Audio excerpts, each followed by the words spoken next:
All right, good afternoon, good morning out on the West Coast here. I am thrilled to have this edition of the MSP Success webinar. I'm Jeff Johnson, the host of the webinar here, and we've got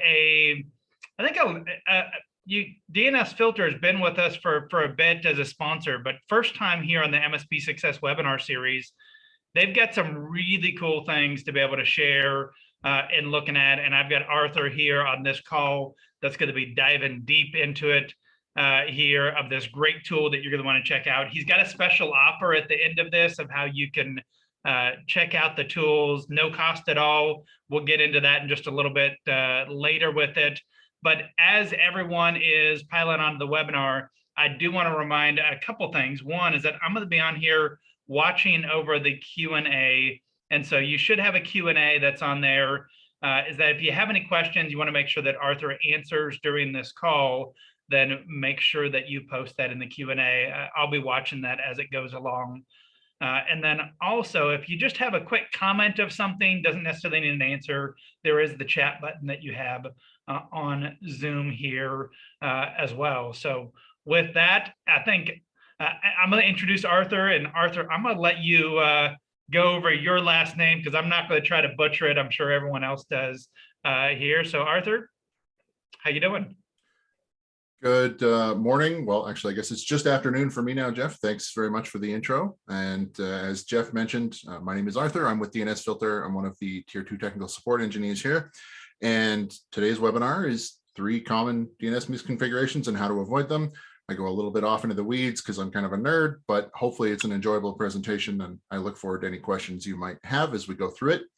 I'm going to start this off with the most common question that I get and just go right in the deep end, go right into the really complicated stuff right off the bat. That is, how do you pronounce my last name?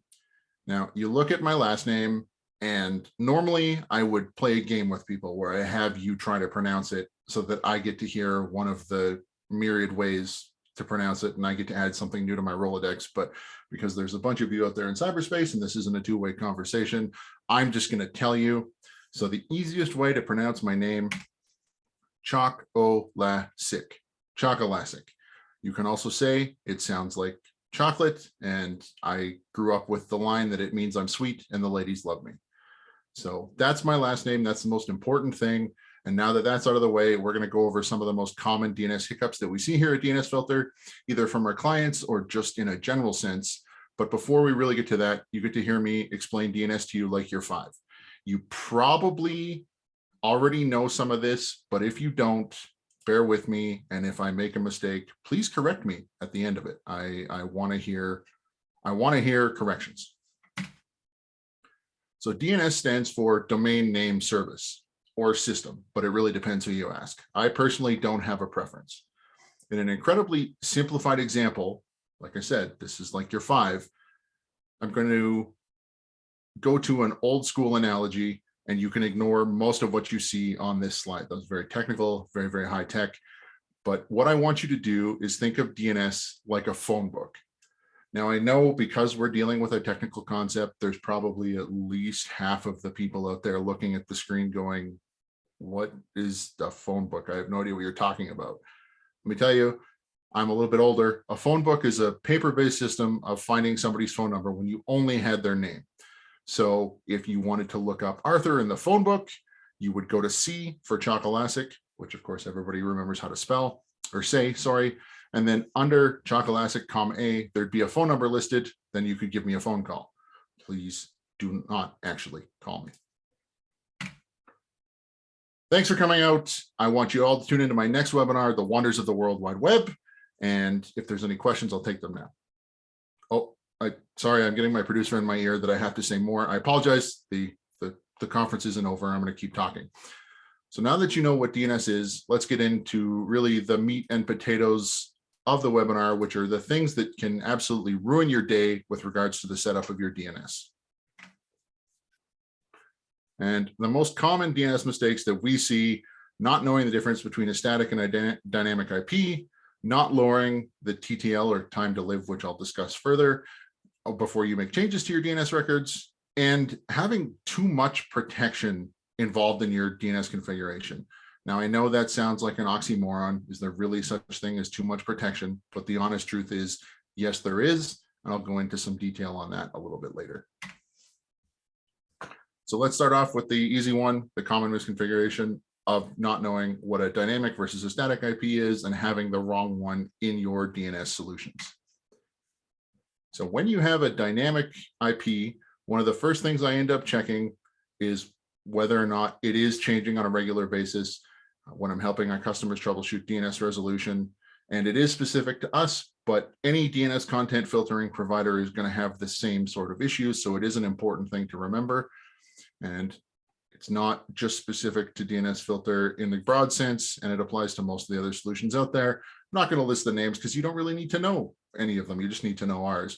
And it's really important that they have the IP address that the requests are coming from so they know how to filter it or not, as the case may be. Now, in this day and age, most IPs that your internet provider is going to hand out to you are probably still considered to be dynamic, which means they can change at any time, rather than static, which means they're fixed more or less forever.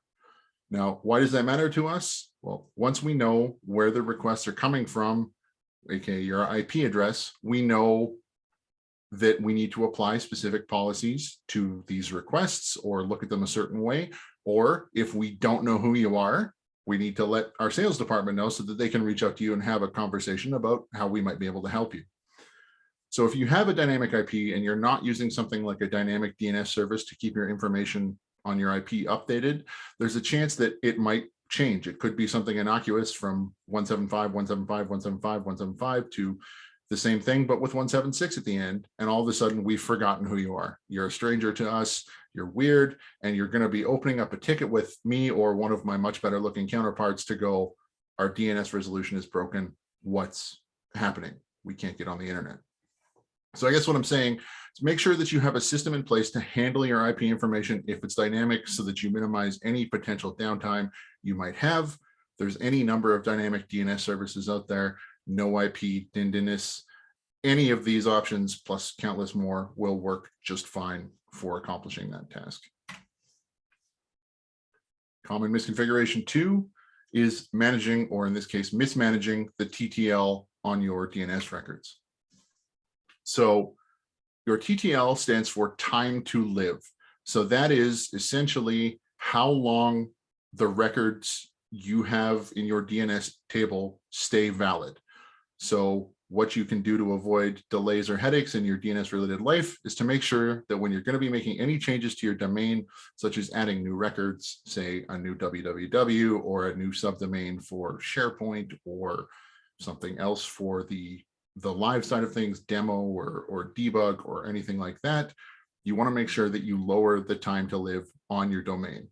This ensures that the changes will happen right away so that nobody is sitting there holding stale information and handing out old information to people who are trying to find you. Now, if you update your time to live from say 7 days to an hour, it's going to take 7 days to propagate through. So you want to make sure that you're updating your current TTL, updating your new TTL as far ahead as your current TTL, and this will help ensure that when you do make the change next week to the new website provider or what have you, it does take effect quickly. So if you're a fan of rhyming, just remember to update things well, lower your TTL. That's as poetic as I get. You don't need to worry, there's no more coming. And so number 3, common misconfiguration is convoluted configurations. So this comes back to that what I mentioned earlier about too many layers of protection.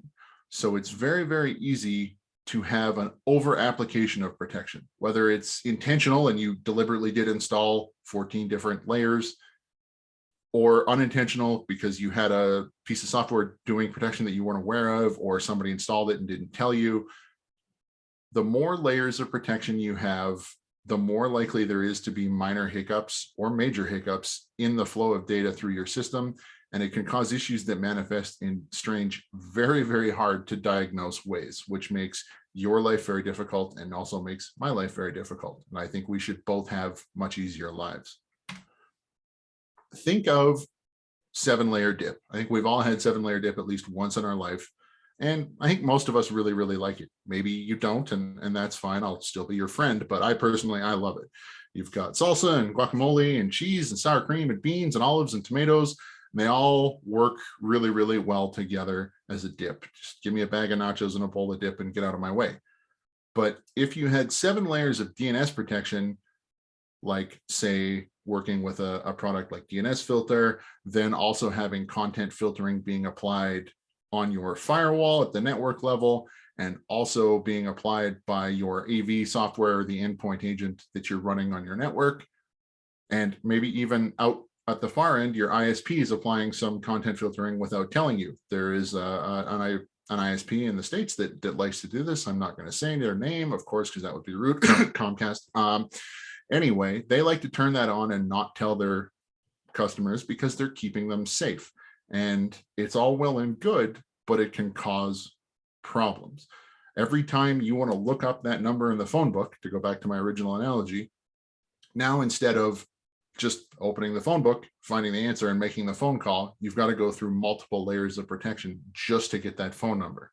To put it succinctly, 7 layers of filtering is considerably less tasty than 7 layers of dip.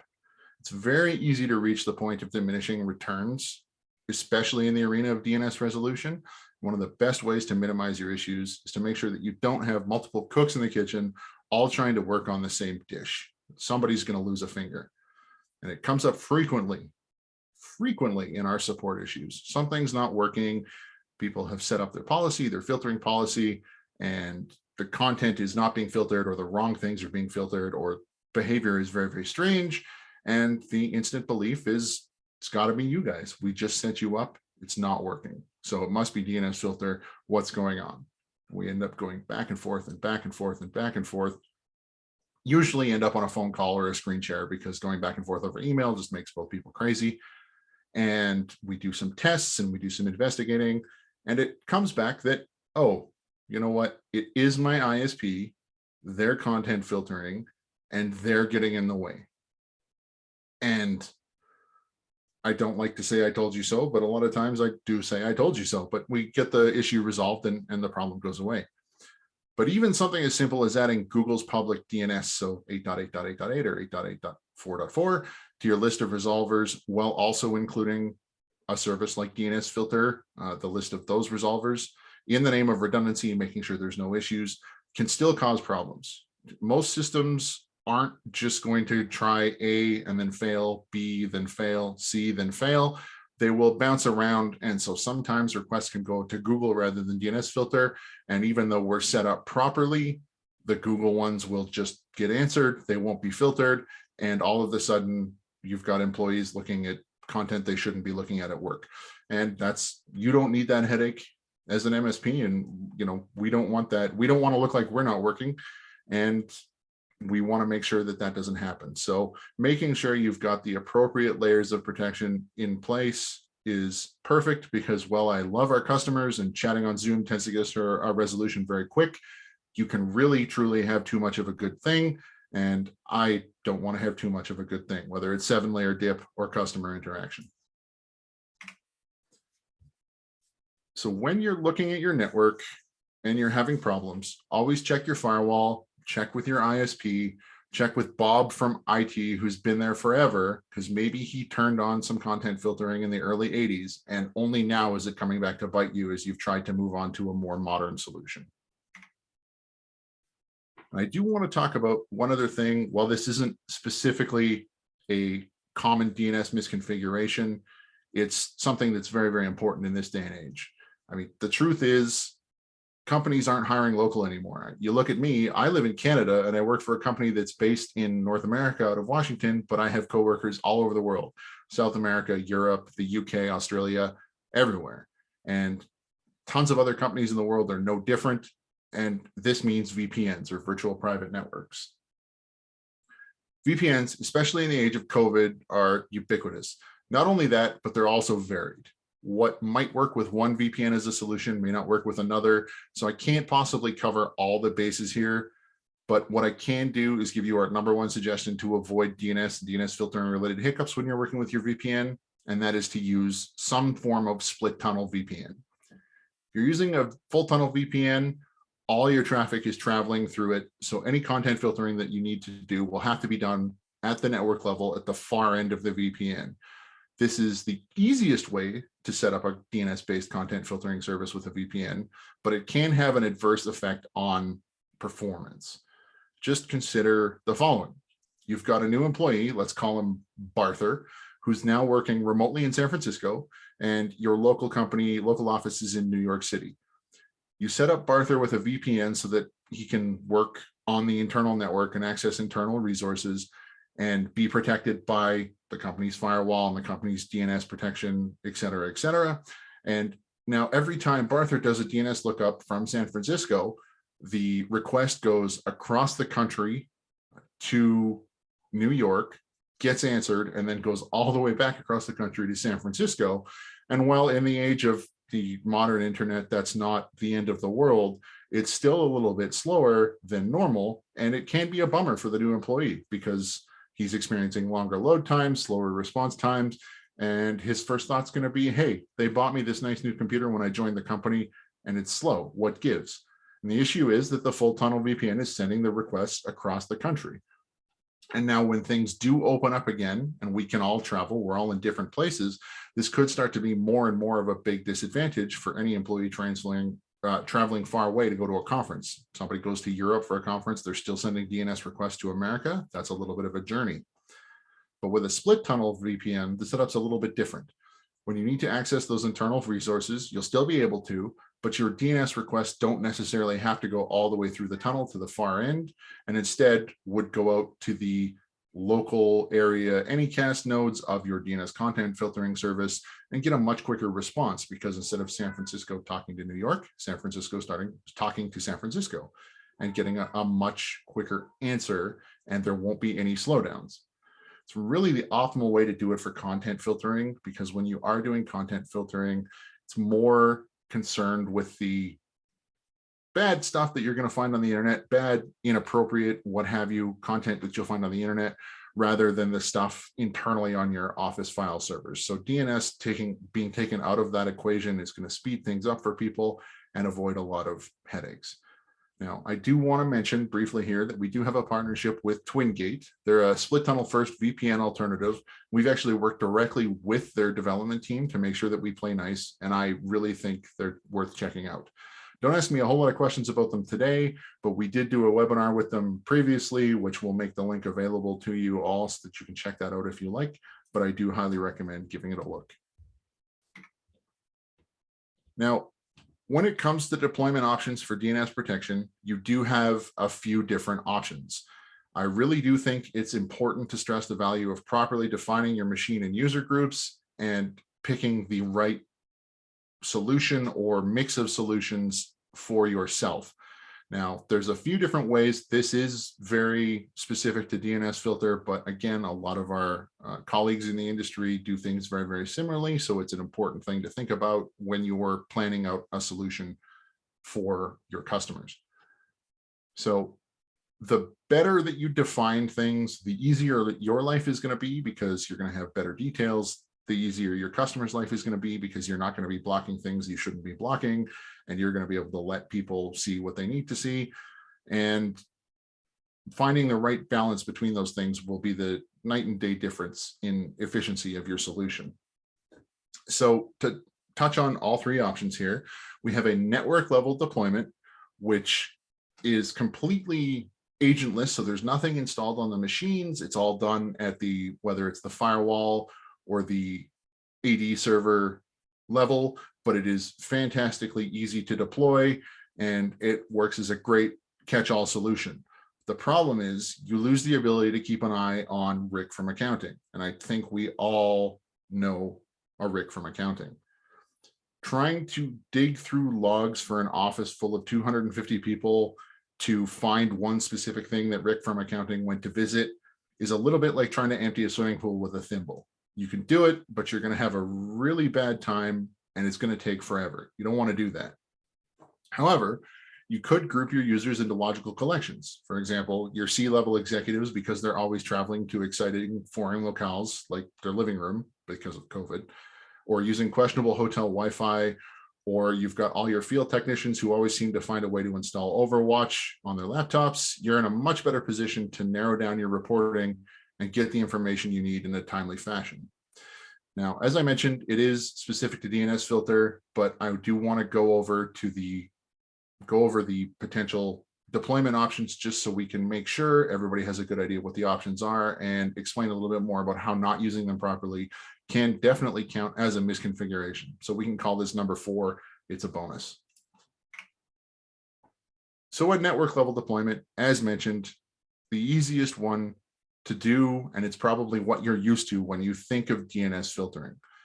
You simply set our servers as your DNS forwarders, and all the DNS requests that any device on your network sends out will be sent to us, and we will apply one unified policy to those requests and filter or not filter accordingly.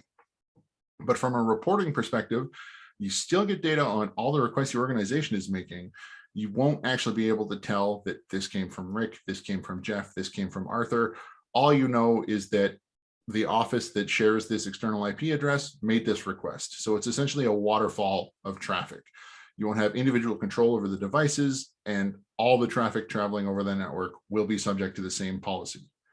Now, network level deployments are ideal for things like guest Wi-Fi access points in a hotel or coffee shop, small businesses where you don't have multiple filtering requirements. There's 10 or 15 people and they're all subject to the same restrictions, and things like libraries and other public spaces. But for more robust enterprises or more specific requirements, you may need to look at one of our other 2 options or a combination of all of them. So the next most common thing that we see is a roaming client deployment. Now, this is an agent that is installed on the devices, whether it's a laptop, a cell phone, a Chromebook, or a browser extension. It does give you the most fine-grained individual control over those devices. You have to do a little bit more work. You do require the installation of the agents on every device. We do have clients for Windows, Mac OS, Android, iOS, and Chromebooks. But once it's done, you now have the ability to apply an infinite number of different policies to an infinite number of different devices. Sorry, I just got a note from my producer in my ear. Not allowed to say that you could have an infinite number of policies or an infinite number of devices. So we don't actually have confirmation that our infrastructure could scale to an infinite number, but I've definitely seen a lot of policies on a lot of devices, so I feel comfortable saying that. Now, from a reporting perspective, a roaming agent deployment will offer you the greatest detail on what's happening on your network, as you'll be able to see which individual device made the request and even which user happened to be logged on at the time on appropriate devices. We obviously don't track specific user information, login information on cell phones, but for desktop clients, we do track that information. Now, roaming agent deployments are especially popular in the current state of the world. As we all know, back in March of last year, this pesky thing popped up and made a lot of our employees remote. And when the employees are off network, like a hotel or coffee shop or the living room, you can still be confident that they're still receiving the same DNS filtering that they'd have at the office via the roaming client. Now, deployments with the roaming client are ideal for much larger companies or organizations that do have a number of diverse user groups who all have different access requirements. So your average 50 user company is going to have a few more people that need slightly different restrictions. Or if you're a school and you've got 2,000 students, well, the teachers are probably going to have a different policy than the students, so on and so forth. Some students, if they're a higher grade level, may have different restrictions than the lower grade level. And the roaming agent is the best possible way to apply that to specific users or specific groups of users. So really anywhere you've got distributed user groups or remote workforces and mobile devices that you want to protect. It's certainly more work to deploy a roaming client setup than it is to deploy a network level deployment, just because there's agents to install on every machine. But you do get a result out of it, which is much more detailed information out of the traffic and the user information. And sitting somewhere in between, we have what we call our relay. So if a network level is a fairly broad scope with limited granular control, and our remote agents give you the ability to have laser focused scope and control, our relay falls somewhere in the middle. Now, what that means is the easiest way to describe it, quite frankly, is to call it a multi-device roaming client. So we actually offer a pre-made Docker container or Hyper-V image containing 2 instances of the software, as well as providing a number of pre-compiled binaries that run on most operating systems that you could run on existing infrastructure. And once it's deployed, the relay can be sent as the DNS server for multiple devices on your network, say an entire subnet, and it'll forward the requests it receives to our servers and respond accordingly. So like a network deployment or a single roaming client, all traffic through a relay is subject to a single policy. However, you do get some additional reporting data compared to a pure network deployment, like the internal IP address of the request being sent. So you know that it was device IP.101, which belongs to Rick from accounting, and he made the request, and we can track that down if we need to. So it's a great solution for larger deployments where there isn't necessarily the requirement to have an infinite number, a lot of different policies, but instead there's 2 or 3 large groups of users or executives that need a specific separate policy from one another, but you don't want to install 500 roaming agents. You just want to install 3 relays. So all 3 of those deployment options work great on their own merits. Some of the best solutions that I've seen, and this is in both small businesses and in large enterprise companies, use a mixture of 1, 2, or 3 of the solutions depending on the setup. Trying to use just one can often pigeonhole you and create more work than you need to, either at the start when you're installing more agents than you need to, or at the end when you're trying to get data out of it and you can't because you only did a network level deployment. Knowing what you want, what you're going to need to record, whether it's for compliance purposes or just for your own personal knowledge in terms of keeping an eye on the employees and the traffic in the system, knowing what you want to do ahead of time can really save you a lot of headaches.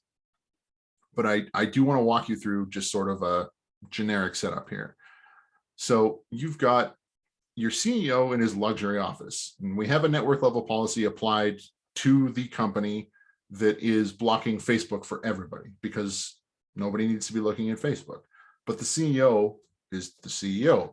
He can do whatever he wants. If he wants to look at Facebook, he wants to look at Facebook, and he's not going to take no for an answer. So we still need to make sure that he's protected from all of the other sort of security issues that you would cover with DNS, like a phishing email or a malware domain or a cryptojacking domain. So rather than apply the generic policy and do nothing for him, we can still install the roaming client on his machine with his own custom I'm the CEO policy. And that takes precedence over the network policy because the roaming agent is handling all the requests. This also is wonderful because the CEO is traveling everywhere, all over the world, all the time. And because the roaming client's on his laptop, we know that he's protected no matter where he connects to whatever dodgy internet he's using online. But then on floor 12 of the same office, marketing's got an office there. And you know they need Twitter. They have to have Twitter to do their job. If they don't have Twitter, they can't do the research, they can't interact with customers, and it's going to impact business. So say marketing's a department of 20 people who all need access to Twitter. You could very, very simply set up a roaming agent on all 20 machines, but that's installing 20 different pieces of software. MDMs these days make it nice and easy, but it's still an extra step. You could simply just install a relay for marketing and apply a little bit more loose policy that does allow Twitter on that relay, point marketing at it, and now instead of installing 14 different roaming clients, you've installed one relay and it's good to go. But everybody else on the other floors who's not the CEO and who isn't marketing, still going to be subject to the same policy deployed at the network level, and you don't have to do any extra work to make sure they're covered. So you could install 600 roaming clients, but do you need to? As IT professionals, you have much better things to be doing with your time, like Redditing. And our roaming client and relay software both provide the ability to clearly define a list of local domains and alternate DNS servers to use for resolving internal things. This helps us ensure that there's nothing Rick from accounting can't see, SharePoint, internal file shares, what have you, while still making sure that he can't look at content he shouldn't be looking at. Now, the preferred method for setting up local domains is serving the DNS suffix versus DHCP to ensure that future changes can be implemented without having to reconfigure the roaming client every time. But you can optionally configure local domains with the roaming client or the relay using other methods, such as hard-coding them to the account files during installation, putting them in the Windows registry, or even updating them in our DNS filter dashboard, which does communicate with the roaming agent to keep that updated. So if you've specified a local domain, when the roaming client sees a request for that domain, it will push it over to the local DNS server that you've specified rather than sending it to DNS filter, because we're not going to know what SharePoint.internal is, but your local DNS server will. And if it ends up being a public domain, then it comes to DNS filter. We would apply the filtering and away things go. So we do provide compatibility with your internal network resources. We don't disconnect you from them just because you're using us from DNS. That would be a huge pain in the butt. And this means that even when your client or your clients or their employees are in the office with the laptop, everything still works as you expect it to. Now, just as a little tidbit to that, if you are using .local as your local domain, you don't actually need to do any extra steps because we do automatically treat .local as an internal domain.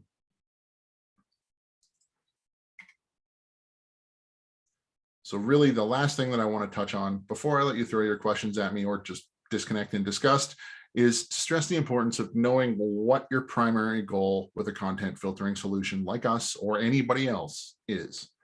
The default thought process around content filtering for a lot of people is to say, I just want to make sure that our employees aren't looking at Friendster or Orkut or MySpace while they should be working. Sorry, once again, my producer just told me that nobody knows what any of those things are and that I should be saying Facebook or Twitter or something called TikTok, which I think she's just making up. Regardless, you want to make sure that your employees are being productive and not being distracted. But if you get tunnel visioned in on blocking the social media distractions of our era, whatever it is, it's really, really easy to miss how important content filtering is from a security perspective as well. Every day we get another new breaking story about a cyber attack or a ransomware scheme or some sort of crazy phishing scheme that costs somebody millions of dollars. And a lot of people don't realize how much of these situations, how much impact from these things could be mitigated by a DNS-based content filtering solution. And we really consider ourselves a security company first at DNS Filter. The majority of our feeds are security focused, and our AI, in-house AI web shrinker is built around security and protection before worrying about questionable content. It's more about making sure the security side of things are covered before we concern ourselves with porn. Not that we don't concern ourselves with porn. That's why we have separate panels for content categories. As you can see, there's just a few up there: adult content, P2P, and then threats. We also have a separate section for threats to cover things like malware, crypto, botnets, and we also enforce Google Safe Search and what have you. So it really makes sure that you get eyes on specific security related things while you're also worried about blocking the Instagrams and the Discords of the world. And we want to make sure that you're able to strike the appropriate balance between content filtering and security filtering to keep your employees and your organization safe as well as productive.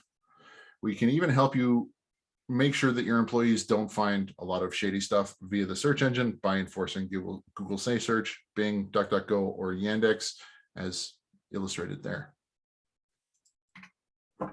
So with that, that's pretty much my spiel, but I think it's time for a little Q&A.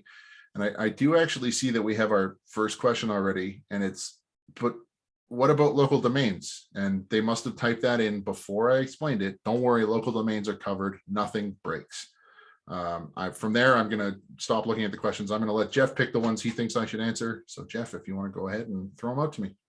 Yeah, absolutely. And just for everyone out there, is that I was not the producer in Arthur's ear. I think that's the voice in his head. Fair. Nice Friendster reference, though. So I know one of the most popular, and I actually got this even before when I was talking about getting on this call, is that how do you guys compare to Cisco umbrella? That's like the first question that kept on coming up. Is how do you compare to Cisco umbrella? How are you different? So how do we compare to Cisco umbrella? How are we different? Well, I mean, I'm not going to sit here and say we're actually entirely different from Cisco umbrella. We do the same thing that Cisco does. Just in my opinion, we do it better in a number of different arenas.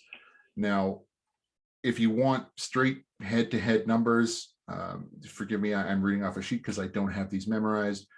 But when it comes to comparisons, direct comparisons between Cisco umbrella using a policy configuration that should be reasonably expected to block malware or ransomware, botnet stuff, and phishing and deception.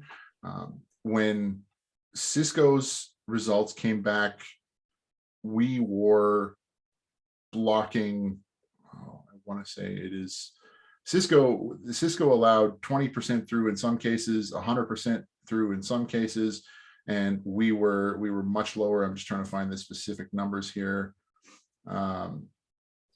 Really, when it comes to content categorization, we both do a great job, but the threats are where we really shine. We detect things up to, I believe the latest number was 6 days faster than a lot of other companies.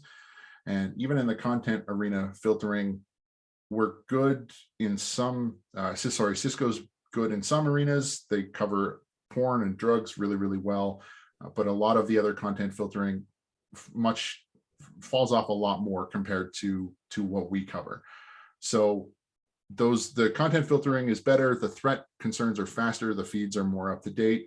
But I think the two like top tier comparisons that we can make is, as far as Cisco goes, we are faster.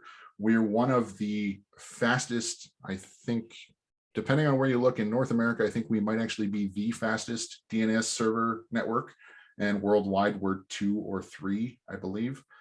We're closing in on Cloudflare and hoping to surpass them here. We're constantly tweaking our network, but to Cisco directly, we're about 10 milliseconds faster, which isn't much, but 10 milliseconds adds up a lot quicker over the course of millions of queries a day. And in terms of support, I've had conversations with former umbrella customers, and from what I've been told, I've never dealt with Cisco for support myself, but from what I've been told by people who have, our support tends to be much more responsive, much more knowledgeable, and much more friendly. I had one customer who actually was talking to me, and I was talking to their colleague, and we were doing a screen share, and they had an issue. I got on a Zoom call with them. We got it resolved. And before the call disconnected, I actually saw the one gentleman send a Teams message to his colleague that just said, try getting Cisco on the phone that fast. And that warmed the cockles of my black little heart. And I still go back to that when I question why I do what I do. I love helping our customers. I love the technology. And according to G2, we perform everybody in terms of easiest to work with, best to do business with, the best relationship to have. You know, there is lots of other salesy type things that I could compare. We do provide monthly billing rather than yearly billing. We don't require a contract. Cisco does. You can purchase extra filtering ad hoc as needed. You aren't required to purchase large blocks of licenses just to use the product. So there's a number of different ways that we are, quite frankly, in my opinion, superior to Cisco umbrella. Our dashboard is much easier to use. But that's a conversation that myself or the sales team would be more than happy to have one-on-one. Awesome. Yeah, a ton of questions that are on here. I'm going to jump around a little bit on these. One of them, George was asking here, how does DNS Filter fit in the world of Threat Locker and Huntress? And I'd maybe even add Blackpoint in there of some of these different companies. Here, where does it fit in the security stack with other companies? So I will apologize wholeheartedly for not being able to answer this question off the top of my head. I am not super familiar with these companies, I'm just going to do the typical IT thing of Googling really quick so that I can pretend I know what I'm talking about. It looks like, and please, anybody correct me if I'm wrong, but is BlackPoint, just as use an example that you threw out there, Jeff, are they an agent-based security solution or are they network?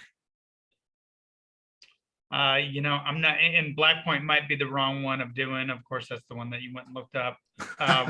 Let's do this instead of doing it right here on this. And since you're not since you don't know, I don't want to bog it down since we got a ton of questions. And so that would be a great question. Arthur, I'm not sure, just real quick before I get to the other questions here, is that do you have a slide for your free trial offer? I do not have I do not, but I can tell everybody that it's literally just app.dnsfilter.com/signup. Yeah, so if Serena, if you don't mind posting that out to everyone here, everyone in the chat. So DNS Filter has specifically for this webinar is that there is a free trial. And so in some of these questions, it may be even worthwhile just to be able to get signed up, check it out, test it on yourself, but and some of what you do internally to be able to see of it. Hey, how does this fit? Talk with someone on the sales side of things too, to be able to ask some of those questions of where exactly does this fit. I'm going to jump over to Colin with this. Colin said, if a user has a laptop, they use it half in the office, half from home.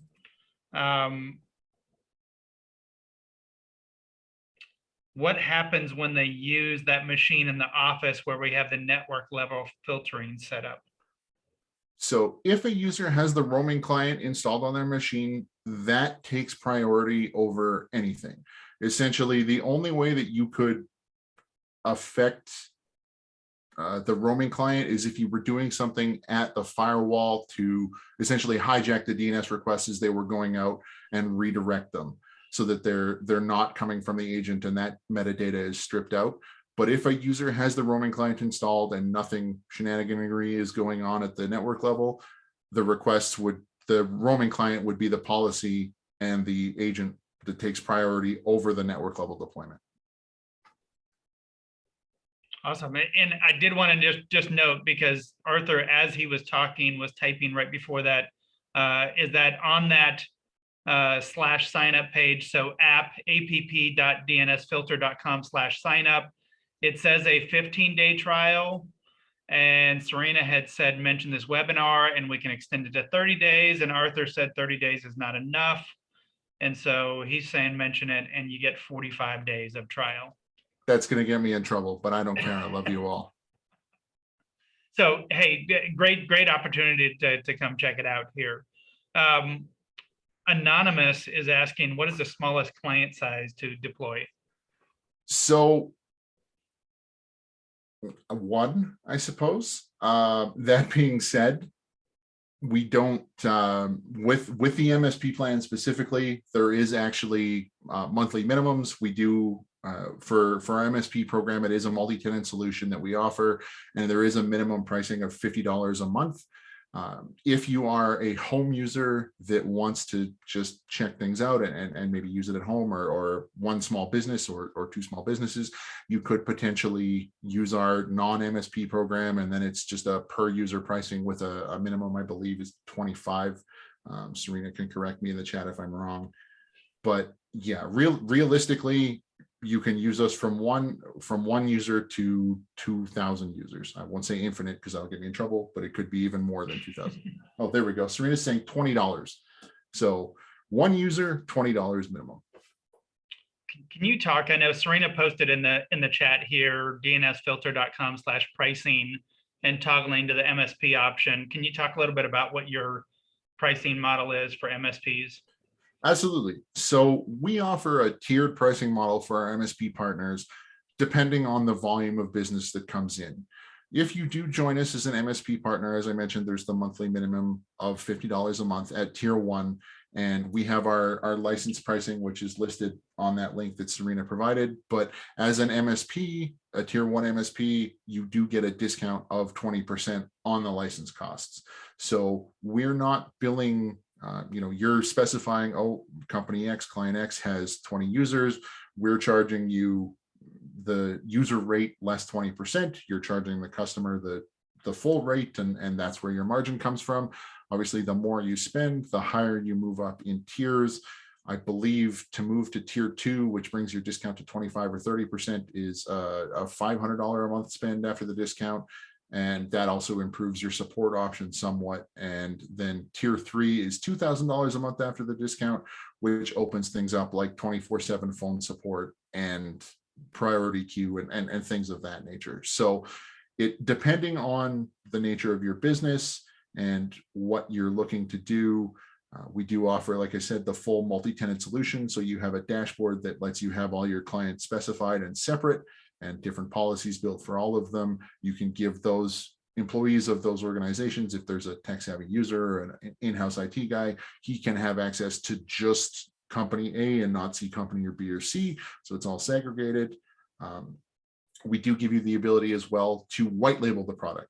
So we essentially let you specify your logo. We get you set up with an email service, and all the all the dashboard interactions don't say DNS filter. They say Joe's MSP, and the logo, the emails come out, the block pages, they all have things specified as if it's your product, not ours. You still come to us for support, but as far as your clients are concerned, it's you handling it.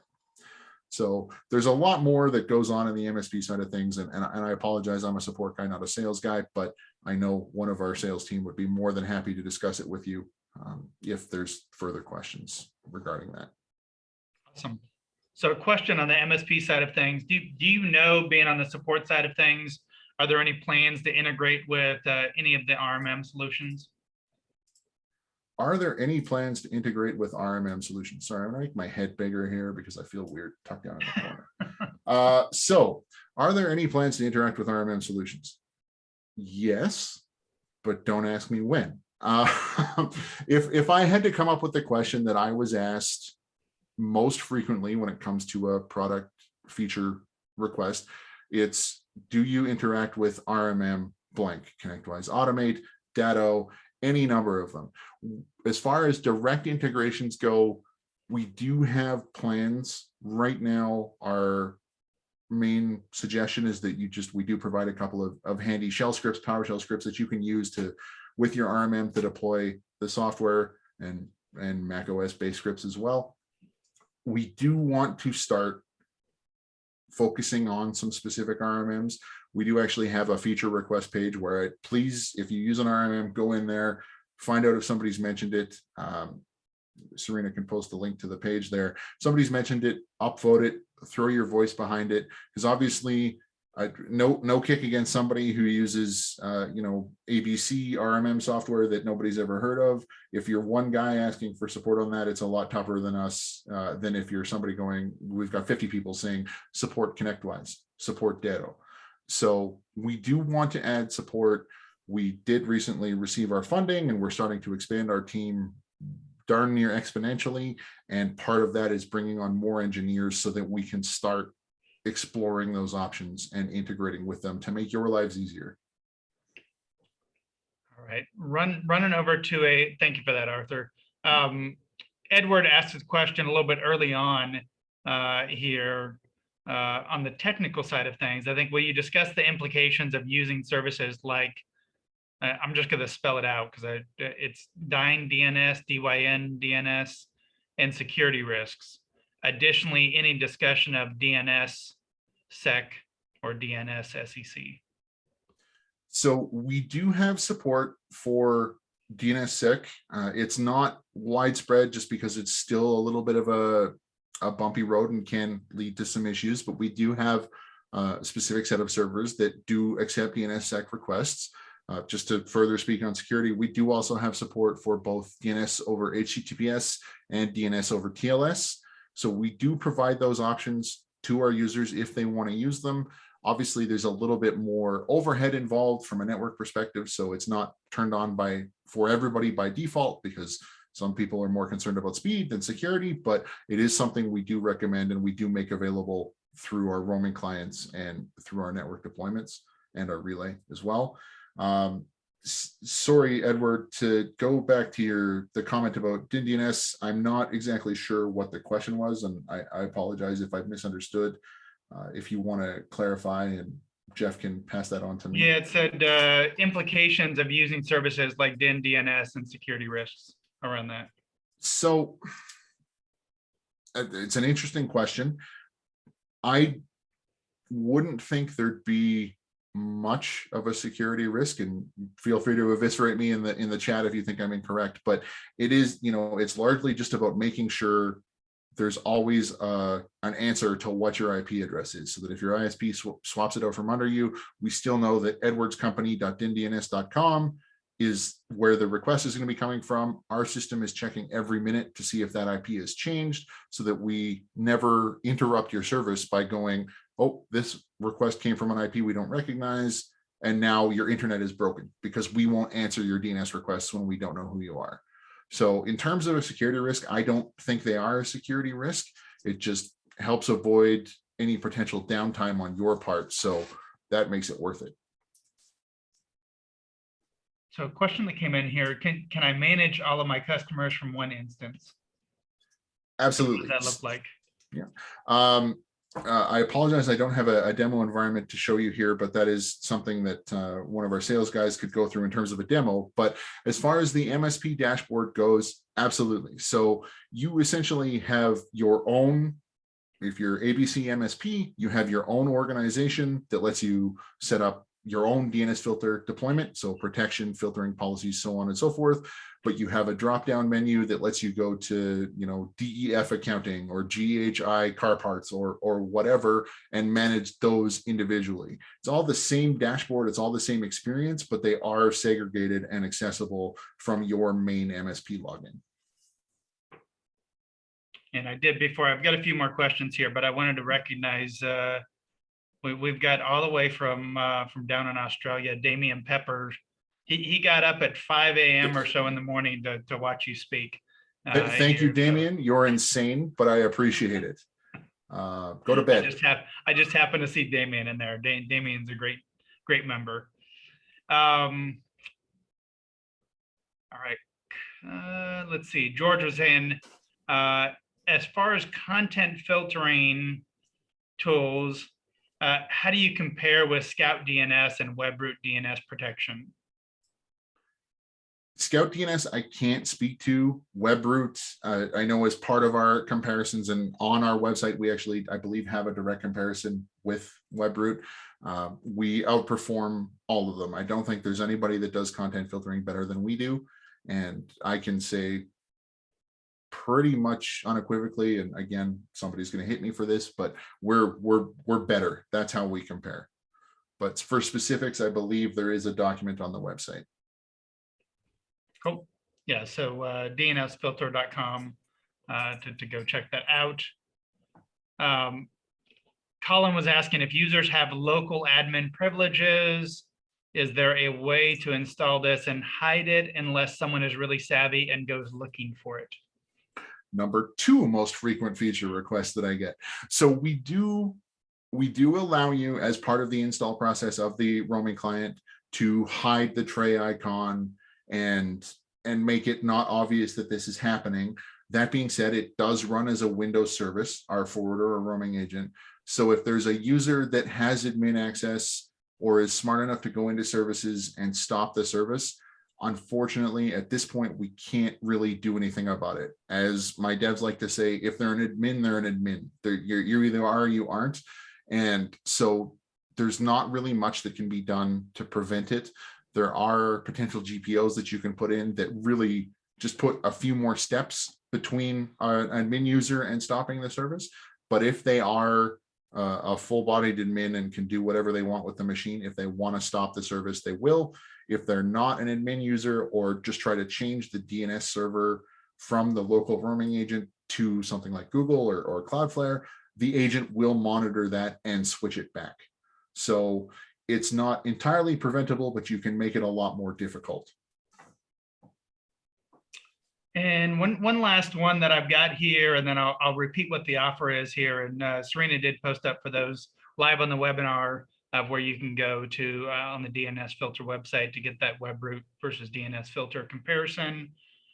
There's a lot of this that's happened, obviously, in the last year and a half, 2 years around work from home. You talked about it a little bit on that, the question we had just recently. But if I've got a customer that has an office, but their employees take laptops home, weekends, night, conferences, you name it, they work from home 4 days a week and come to the office 1 day of the week, whatever the flavor is of it, what's going to be the best deployment option to do that? So that's a little bit of a tough question. I know the answer that everybody wants is that, oh, the roaming agent knows they're at the office and applies a policy versus knows they're not at the office and applies a different policy. Fortunately, we don't have that functionality in our roaming agent yet. It's something on the roadmap for the future. We do offer, probably the best solution to this is what we call our scheduled policies. So it's literally defining time periods that a specific policy or policies are applied to users. So you could say, look, from 9 to 5 every day, they get the more restrictive work policy. And then after 6 p.m., they're at home. We don't care what they do. They can look at much more relaxed content. That being said, at the network level in the office, there is ways, if it is a broad scope, everybody should have this policy. You can grab the DNS requests out and forward them across, and that takes the roaming agent out of the equation. But in terms of user A has different requirements than user B, while they're both in the office, you would have to use something like scheduled policies for now to make that happen. All right, so I want to repeat this for everyone just to be able to make sure that you got it. Is that if you go to, and I'm looking for it one more time to make sure, go to app.dnsfilter.com/sign up. On that page, when you go there, it's going to say that you have a 15-day free trial. If you mention this webinar, specifically say Arthur's name, or just say the webinar, either way, then 45-day trial instead of 15-day trial. So you're going to have a 3 times the normal of a trial. Get on there, check it out yourself, see if it's a good fit for what you're doing. You got a month and a half to be able to knock it around quite a bit here, and give it a shot with this. Where they've got a great solution. I've heard great things in the community around DNS Filter, and it's a great opportunity to be able to take that extended trial just for being on this webinar here today. Arthur, you're starting to shrink down in the corner again there. I wish it was that easy to lose weight.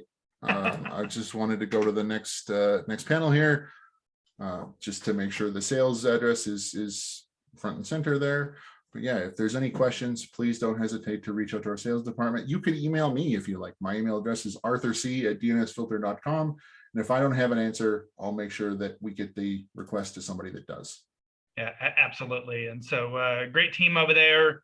And it is a growing team, as Arthur mentioned. So, George, for that, all you need to do, you don't have to call them, just go ahead and sign up. When you've got that kickoff call or introductory call, just make sure that you mention this webinar, and they'll bump you up to the 45-day free trial when you do that. So, Arthur, it's been fun. I don't know if I've ever taken 59 minutes of talking about DNS before. I'm sure you have. With this, and so you made it enjoyable, and for everyone else out there, make sure that you go sign up, go check it out with the free trial, and until next time, we'll see you on the MSP Success webinar. Thanks all. Thanks so much, all.